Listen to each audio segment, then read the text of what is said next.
Sa mahigit 7,000 pulo ng bansang Pilipinas, isa sa mga pangunahing pulo nito ang talaga nga namang dinarayo ng mga turista mula sa Pilipinas at ng mga turista mula sa iba't ibang bansa sa mundo. Ito ay matatagpuan sa Central Visayas, ang Bohol Province.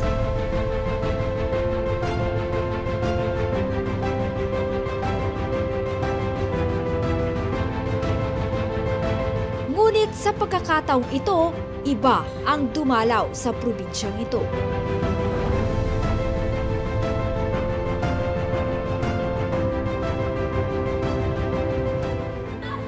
Atin ang Bohol. Bohol will be filled with your presence. So get ready, Bohol, we are coming. And get ready, church, the Holy Spirit invasion is about to invade you. Apostolic revival will change you. In Bohol, rejoice, church in Bohol, because you will never be the same again. Ngayon pa lang tayo tatapak ng Bohol, at ang lindol na nagharap noon doon ay mapapalitan ngayon ng balita na ang dumating ay lindol ng glory ng Diyos at maraming himalatang at kababalaghan. And again, there will be great joy in the city. At ngayon, ito na ang kaganapan ng mga ito. Sa kauna-unahan ng pagkakataon ay dumating dito ang God's End Time Prophet and Apostle, Apostle Renato D. Carillo, chosen family, at ang buong oras ng Himala team na bumiyahe mula sa sasakyang panghimpapawid at pangkaragatan para sa Living Like Jesus Apostolic Mission Travel 2024. Nagtakda ang Diyos ng 3 araw upang ihayag ang kanyang kapangyarihan at kaluwalhatian sa pamamagitan ng pagdalaw ng banal na Espiritu Santo na ngayon pa lamang nasaksihan ng buong kapuluan ng Bohol. You've been touring around the world, Luzon, Visayas, and Mindanao, and finally, nandito kayo sa Bohol ngayon. So this is really a good news sa mga Boholanos. Hindi nga lamang basta biyaya ang pagdalaw ng lingkod ng Diyos, kundi isang napakalaking biyaya at araw na pinakahihintay ng ating mga kababayang Boholanos, lalo na ng mga may sakit at karamdaman. Isang bagay po, wag po natin kakalimutan. Ibig po ng Panginoong Jesucristo na kayo pong lahat ay gumaling. Ayaw po ng Panginoon na ang mga nilikha niya sa kanyang anyo tuwangi, sino man siya, saan man siyang bansa, nakaroon, ano man ang kulay niya at anyo, na meron pong dinaramdaman kahit konti. Bilang mabuting ama, ang ibig po niya sa lahat na kanyang mga anak ay mabuhay na malusog, walang sakit upang ma-enjoy ang kanilang buhay. Ate Eva po, 15 years na hindi makarinig. 2 tenga ba? Yes po. Ate Eva, narinig niyo na ako? Oo. Dati bingi kayo. 15 taon. Oo. Narinig niyo na ako ngayon. Oo. Ano pangalan niyo? Iba. Ito, nanay, yung inyo pong mata malabo. Malabo. Kasi may katarak, hindi nakakita. Hindi nakakita, inopera na po kayo, hindi nakakita. Ang isa na operahan, ito, hindi kayo munang Kumusta na kayo ngayon? nakakita na. Salamat sa Ginoo. Naayon na. So ito po sa inyo to. Oh, sa akin to. Magkano ito? Sa DSWD. Libre lang. 5 taon po kayo hindi nakakalakad kasi kayo na paralyzed. Kayo po nasa wheelchair. So ngayon nakakalakad na kayo. Sige po, lakad. Lakaw tayo, lakaw.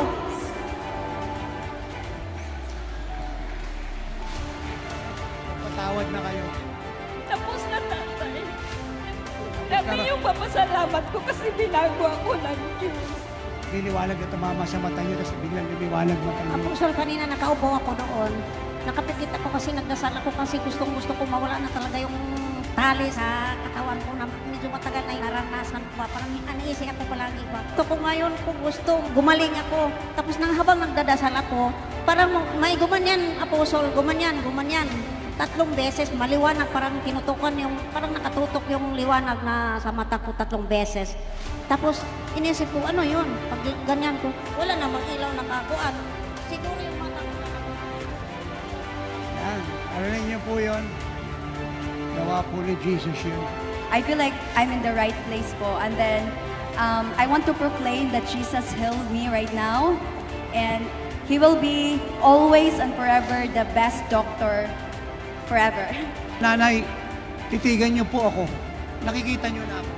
Oo.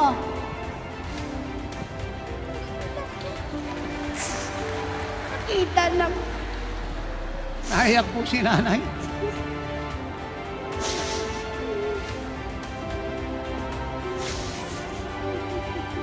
You see these Philippines, tanggapin natin ang katotohanan, ang hindi kaya ng mga tao, kaya ni Kristo lahat. Ang buong probinsya ay tunay ang niyanig ng pagdalaw ng Diyos kasabay ng mga dakila at kamanghamanghang mga tanda, himala't kababalaghan na nasaksihan. Ang mga kaganapangang ito ay kumalat at naipabalita sa buong probinsya, lalong-lalo na nang maganap ang makasaysayang Living Like Jesus Pastors Conference na ginanap sa 2nd floor Ruby Room, Metro Center Hotel, CPG Avenue, Tagbilaran City, Bohol, kung saan talaga nga namang tinamaan ng apoy ng Apostolic Revival ang buong Body of Christ at ito ay nag-iwan ng historya sa probinsya na siguradong hindi malilimutan ng mga manggagawa ng Diyos sa lugar na nakasaksi at nakaranas nito. Isang tanda nga mula sa kalangitan ang namataan habang kasalukuyang nagaganap ang nasabing gawain at dumadagundong ang propesiya ng lingkod ng Diyos para sa bansa. Patunay lamang na ito ay isang kumpirmasyon ng propesiya. Ang mga Pilipino ay para sa buong mundo. Pero ang Pilipinas, ang magliligtas ay Pilipino, hindi foreigner. Pilipino.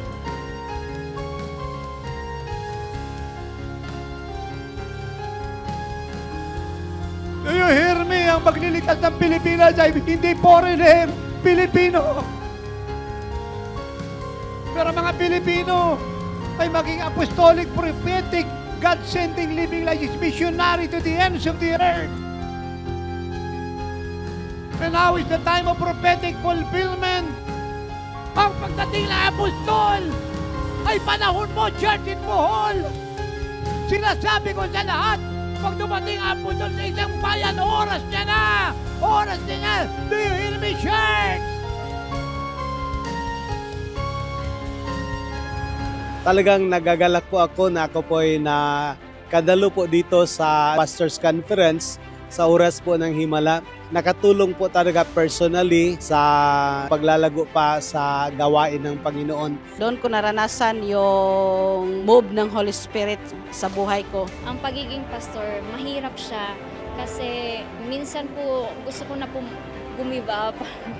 Gusto ko na po gumive up sa ministry pero yung narinig ko po yung testimony ni Apostle, na-revive po yung commitment ko first na maglingkod sa Panginoon.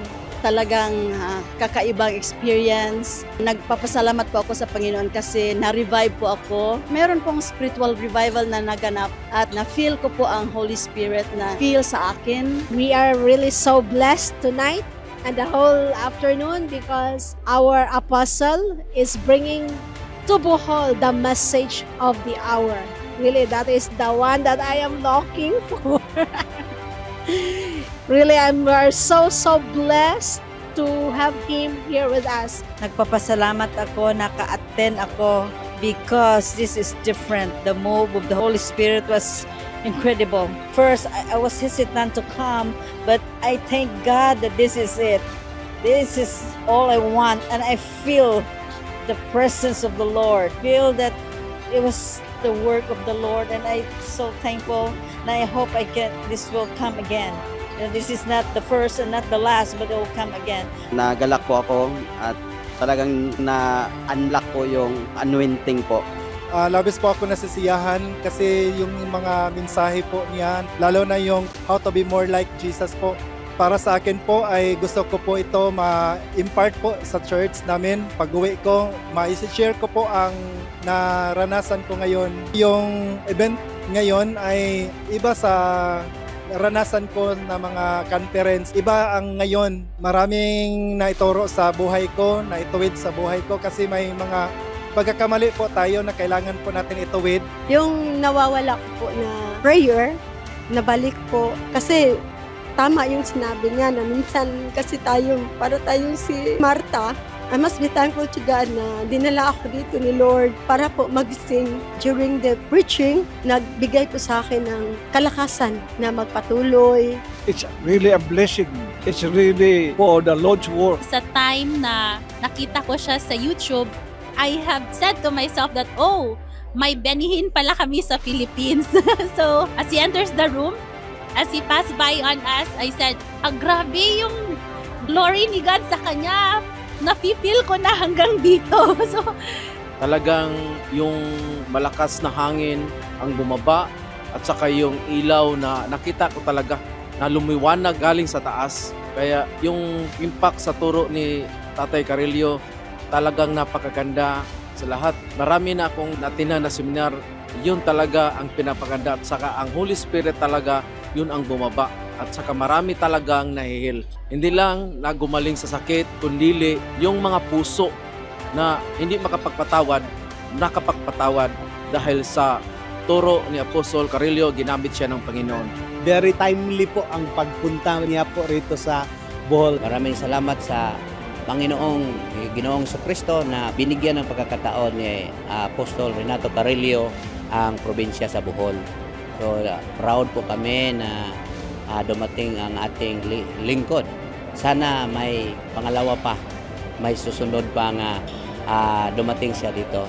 It's a Kairos thing na siya ay nagpunta dito, ang grupo ay nagpunta dito, na nag-encourage sa lahat ng mga pastors, church leaders. First time pa nangyari dito sa Bohol na merong lingkod ng Diyos na apostol na dumating at nagbisita dito sa Bohol. Yung pagpunta po ng ating apostol po dito, Tatay Carillo, siya po ay talagang ginagamit ng Panginoon para mag-apoy yung mga simbahan po natin dito sa Bohol. Dati tag panahog kaluya na nadasig ta, na-ignite, nagbalik tungod sa mensahe ni Apostol Carillo. So nagpasalamat yung ko sa Ginoo nga may anhi siya. Grabe yun, gigamit yun siya kayo sa Ginoo. Nakikita ko naman ito sa television. And I am longing to see him personally. At I was very surprised na may nag-text sa akin na may pupuntahan tayo. Hindi nga nila sinabi na dito. But I was so surprised na pagdating ko, si Apostle pala, na-surprise ako. So, nung pumasok ako, nung umiyak na talaga, yung nabalik ba yung nawawala na connection. So, kinonect ni Lord. Through this mission, ito pala yung oras ng himala. No, so mahimala talagang nangyayari. The prophecy of Apostle Carillo is the confirmation that God is really calling me to do His work here on earth. So I am so blessed, and I pray that the Lord will bless Apostle Carillo more in his ministry, in his family, in his relationship with his family and with God. He is really a man of God who is so dedicated to his calling, and who doesn't just love God but also love the people of God. Apostle Carillo, he is used by the God, and I'm so blessed. I will never be the same. I became born again. So, hindi po nasayang yung time ko. Sana patuloy po ito na mararanasan. This is the best experience po. Ito yung hinahanap ko. Na hinahanap ko ba na, Lord, may mga seminars kami na atinan, pero iba ito eh. At ngayon po, uuwi ako, I'll never be the same again. Alam ko po na pinadala siya ni Lord dito sa Bohol.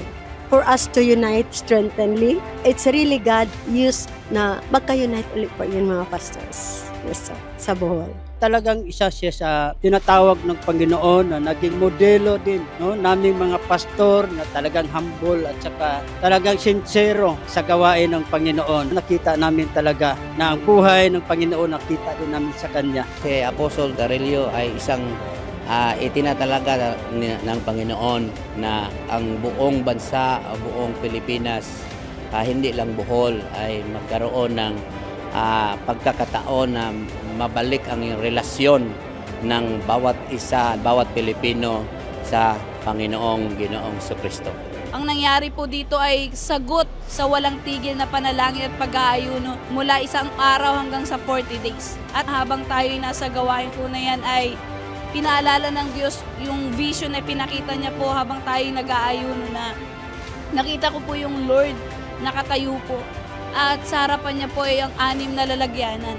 At ang 6 na lalagyanan na ito ay kagaya po ng sa wedding ng Kanaan, kung saan nilagyan po ito ng tubig at yung miracles na ginawa ng Lord ay naging masarap po na inumin o masarap na ubas. Kung saan nirepresenta niya ng 6 na lalagyanan na naganap sa wedding of Cana na itong ang first hanggang 6th wave revival na masarap na ubas na natikman ng buong mundo.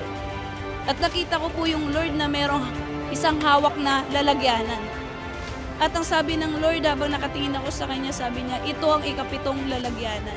At ang ika-7 lalagyanan na yan habang tinitingnan ko, ay sa loob nito ay nakita ko ang lingkod ng Diyos nakatago sa lalagyang ito. Habang nananalangin kami, pinakita ng Lord na yung wine na yun, na ika-7 lalagyan kung saan ang greatest apostolic revival na magaganap ay nung habang nasa gawain tayo ng Pastors Conference ay sinabi po ng malinaw ng Lord na nung araw na yun ay naganap po ang apostolic revival sa body of Christ kung saan yung lalagyanan ay binubuhos na po ng Diyos. Nakahilera po doon ang bawat church leaders, ang bawat pastors, ang bawat leaders kung saan ang pinakamasarap na alak na hindi pa nila natikman ay binubuhos ng Diyos. Kaya tunay nga na ang apostolic revival ay naganap po sa lugar po ng Bohol. Itinuturing na isang hiyas ng bansa ang pulo, lalo na ang isang magandang tanawin dito. Ngunit ngayon, wala nang ibang kikilalaning hiyas ng Pilipinas kundi ang ating Panginoong Hesus na siyang nagpalaya, nagpagaling, nagpala ng lubos sa ating mga kababayang Boholanos at nahayag sa buong body of Christ sa pamamagitan ng kanyang apostol, Apostol Renato D. Carillo. Mga minamahal, lilisanin man ng mga lingkod ng Diyos ang probinsyang ito, ngunit ang kanyang pagdalaw at ang kanyang mga dakilang ginawa ay mananatili at ito ay patuloy na magaganap sa probinsyang ito sa bansang Pilipinas patungo sa buong mundo. It's timely that we will be celebrating our 70th year next month on May 16. So it's an opportune time that the Apostle visited us today. Thanking the Lord and seeking the Lord's guidance, protection, and everything that we can serve the Boholanos through our humble way of evangelization. Nagpapasalamat po ako sa Diyos dahil for how many years po since nandito po kami, 2018 po kami dumating sa Bohol. Lagi po pinag-pray ng mga youth dito na sana dumalo ang lingkod ng Diyos na si Tatay Apostle. Ilang beses na po namin iniyak sa Diyos na pinag-overnight prayer po ng mga youth namin. Kaya ngayon po, answered prayer na po ang Bohol chapter.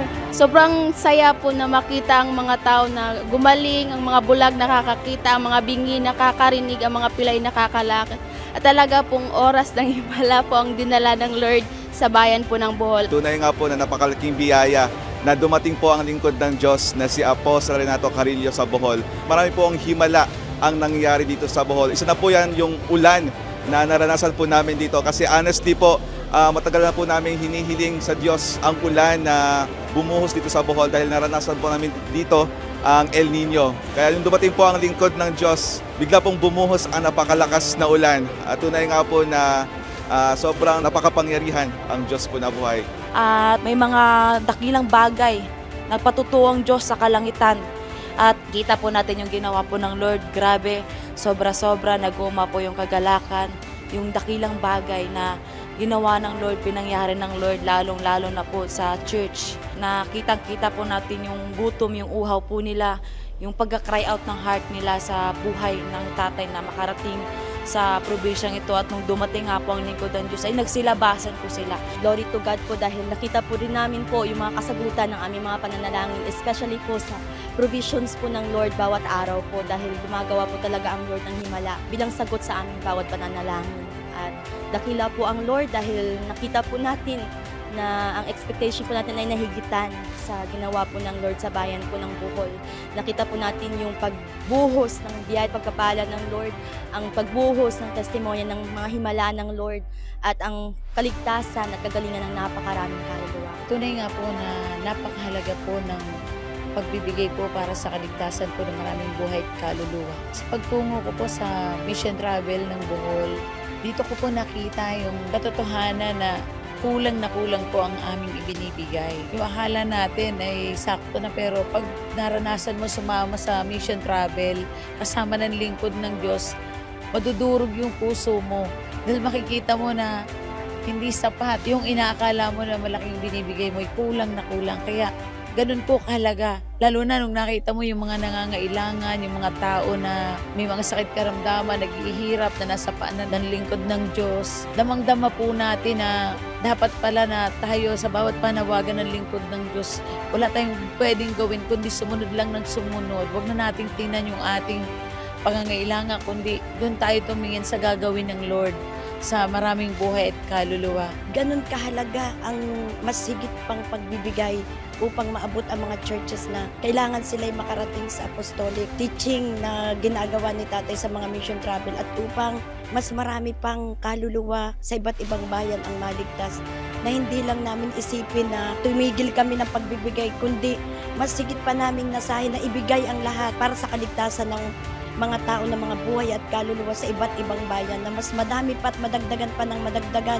ang mga maaabot na bayan ng lingkod ng Diyos, na hindi kami dapat tumigil na ganun lang, kundi ipulblas namin ang aming pagbibigay ng buong buo. Kaya isa po ako sa nananawagan sa bawat isa, mga partners ng mandate, ang nais ng Diyos ay ibuhos ng Panginoon ang higit pa na pagpapala, kagaya ng mga panalangin ng lingkod ng Diyos, na wag nating panghinayangan ang pagbibigay, bagkos gawin natin itong maging sakripisyo ng ating mga buhay, dahil ito'y para sa kaligtasan ng maraming buhay at kaluluwa. Nasaksihan po natin kung paano po pinagpala ng Lord ang buong body of Christ po dito po sa Bohol.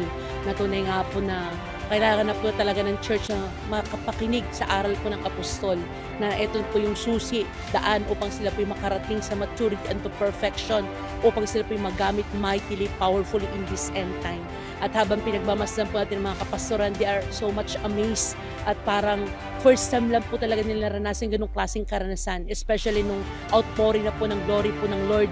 Yung iba po hindi man po lumapit sa harapan, pero almost lahat po nakaluhod sa kanilang mga kinakalagyan, umiiyak, puspos, lunod sa kalulatian po ng Panginoon. Kaya tunay nga po na napakahalaga ang pagdating ng man of God sa bawat bayan upang marating, maabot ang iglesia ng Diyos at maturuan po ng pamumuhay katulad kawangis ng ating pong Panginoon sa Kristo. And truly, the church in Bohol will never be the same again. Sobrang nagpapasalamat po kami sa pagdako po ng buhay ng lingkod ng Diyos, Apostle Renato D. Carillo, sa probinsya po ng Bohol. Nung mga nakalipas na taon, pangalang po year 2022, nung nakalipas na youth camp, nung nabanggit nga po ng lingkod ng Diyos, nagpropesiya po siya sa youth camp na ang sabi niya ay atin ang Bohol. Mula po nun, pinanghawakan po namin yung propesiya ng lingkod ng Diyos na yun, at mula po nung time na natanggap namin yung propesiya na yun, ay doon na po kami nagsimulang manalangin na mag-ayuno sa pagdating po ng lingkod ng Diyos. Even though wala pa pong schedule, hindi pa sinabi na dadako ang buhay ng tatay sa probinsya ng Bohol. Pero nandun na po yung kagalakan namin na hindi namin alam kung kailan mangyayari. Pero alam namin na pupunta, dadako ang buhay ng tatay sa probinsya ng ito. At ito na nga po yung fulfillment ng prophecy ng tatay po noong Youth Camp Year 2022. So, sobrang nagpapasalamat po kami at galak na galak po aming mga puso na ang bayan ng Bohol ay dinalaw ng Man of God. At ito nga po yung kauna-unahang pagdalaw ng tatay sa probinsyang ito, at kami po naniniwala na hindi po ito ang huli. Lubos-lubos po kami nagpapasalamat sa buhay po ng bawat isa, kasi talagang kitang-kita po namin yung suporta ng buong Jesus is Our Shield Worldwide Ministries, lalo na po ang buhay po ng lingkod ng Diyos, ang aming tatay, Apostle Renato D. Carillo, ang buhay ng aming nanay, Prophetess Elena Ga Carillo, upang maging sobrang matagumpay ang mission travel dito sa Bohol. At kitang-kita nga po namin yung uhaw at gutom ng buong body of Christ ng church sa katotohanan. Lalo't lalo pa nung nakilala nila, nakasama nila ang buhay ng lingkod ng Diyos. At alam po namin, babalik po ang buhay po ng lingkod ng Diyos para po sa kanila. Maraming pong salamat sa lahat po ng sumuporta sa mission travel po na ito. Salamat dahil marami pong napagpala sa gawain pong ito. Kita-kita ko po na madami pong pinagaling po si Jesus dito po sa Bohol. Truly, the mandate is done. Tunay nga ang propesiya ng Diyos ay ngayon na ang kaganapan. Kaya blessing ang mga apostle dahil sila ay blessing sa church. At ang pinangyari ng Lord sa isla ng Bohol ay matagumpay since day 1 hanggang sa matapos po ang gawain. Kaya patuloy po natin suportahan ang mission travel, ang mission of love dahil ito po ay pagpapala po sa maraming buhay at kaluluwa. Kaya masasabi lang po namin, victorious po ang gawain ito. Kaya daghang salamat sa inyong tanan at sa ating Ginoo. Dakilang bagay ang pinangyari ng Lord sa Mission of Love, Love in Action na kung saan ang ating pagbibigay ay hindi lamang nakapagpaabot sa kanila ng blessing na spiritually, kundi isa na rin na magagamit nila para sa kanilang kabuhayan. Kaya patuloy lamang po tayo magbigay, na patuloy lang po tayo suportahan po natin ang Mission of Love na pinangungunahan ng Woman of God, Prophetess Elena Gacarillo, na kahit hindi tayo nakasama dahil sa ating pagbibigay, ang ating pag-ibig, ang ating support at ang blessing ay nakakarating talaga sa kanila at hindi po natin ine-expect na more than pa yung nararanasan nilang kasiyahan dahil sa pagpapalang nakamit nila. Kaya maraming salamat po sa patuloy po nating panalangin at walang sawang pagbibigay para sa Mission of Love. Kaya maraming salamat po and you are a blessing. God bless. Nakalipas na taon ng 2023, buwan ng Abril, tayo nasa Iloilo Convention Center. Sa gitna ng gawain natin sa matamis na presensya ng God the Holy Spirit, tayo nagpropesiya. At ang sabi ko, God will visit the church in Bohol. He will cover Bohol with His glory. At siya yung nangyari na ngayon. Tayo nasa Bohol. 3 araw na gawain kung saan ang mga churches ay dinabas ng Diyos. Dinalaw sila ng Panginoon. Naranasan nila ang glory. Na-reveal sa kanila ang mandate that they must be like Jesus. At ang sumunod na 2 araw na oras ng Himala ay outstanding, incredible, amazing, one of its kind. At ang klase ng Himala ay naganap. From salvation to transformation to healing to empowerment, and they go deep in the revelation of the Spirit. Nag-create ito na malaking gutom at uhaw sa puso nila. Hanggang ngayon ay usap-usapan ang gawain na ginawa ng Diyos dito sa Bohol, ng Body of Christ at ng pamahalaan ng Bohol. Kaya ang katotohanan ay hindi pa tayo maalis, nag-iimbita na sila na muli tayong bumalik. Na kung saan ang buong Body of Christ ay muli magkakatipon in a greater number, in a mas glorious invasion and visitation from God the Holy Spirit. Kaya huwag natin kalimutang paniwalaan ang mga pangako ng Diyos. For now is the time of prophetic fulfillment. Always believe what God said. And those who believe always receive. So thank you for giving your life to the Lord. Thank you for traveling with us through your prayers and fastings and your generous, consistent, abounding, overflowing giving. To God be all the glory and the blessings be with you always in Jesus' name. And everybody say, now is the time of prophetic fulfillment. Where prophecy after prophecy are happening. Amen.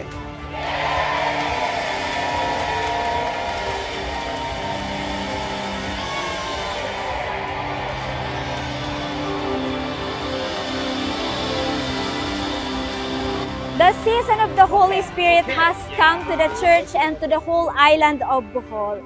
Truly, Bohol is for Christ. Ito si Glyza Bariso para sa Victorious News. Walang kinikilingan, walang halong kasinungalingan, pawang kaligtasan lamang.